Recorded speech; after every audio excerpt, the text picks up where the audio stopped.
નમસ્કાર, આપ જોઈ રહ્યા છો નેશન પ્લસ ન્યૂઝ. હું છું આપની સાથે હિરલ પંડ્યા. વડોદરા મહાનગરપાલિકાની દબાણ શાખા ફરી એકવાર એક્શન મોડમાં આવી છે. અલકાપુરી જેવા પોશ વિસ્તારમાં આવેલા કાના કેપિટલ બિલ્ડિંગમાં પાર્કિંગમાં કરવામાં આવેલા ગેરકાયદે દબાણ સામે પાલિકાએ લાલ આંખ કરી છે અને ઓટલો તોડી પાડી રસ્તો ખુલ્લો કરાવ્યો છે.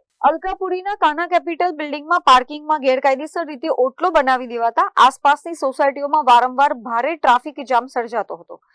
સ્થાનિક રહીશોની સતત રજૂઆતો બાદ વડોદરા મહાનગરપાલિકાની દબાણ શાખા હરકતમાં આવી હતી.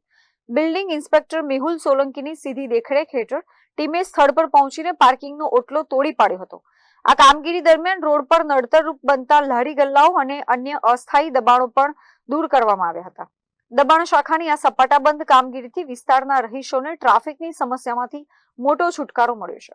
અલકાપુરીમાં આવેલ કાના કેપિટલ નામના બિલ્ડિંગમાં વોર્ડ શાખા દ્વારા, દબાણ શાખા દ્વારા અને ટાઉન પ્લાનિંગ શાખા દ્વારા જે ઉત્કંઠ સોસાયટીના રહીશોની રજૂઆત હતી કે કાના કેપિટલના રોડ સાઈડમાં રેમ્પ બનાવેલો છે, એ રેમ્પ દૂર કરવાની કામગીરી હાથ ધરેલ છે. લારી ગલ્લાની પણ કામગીરી દબાણ શાખા દ્વારા અને વોર્ડ શાખા દ્વારા કરવામાં આવી રહી છે.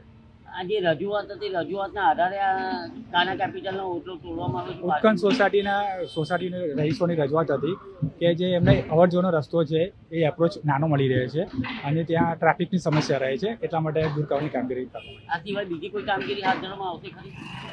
પછી જે હશે એ આગળના કાર્યક્રમ પ્રમાણે ચેક કરીશું.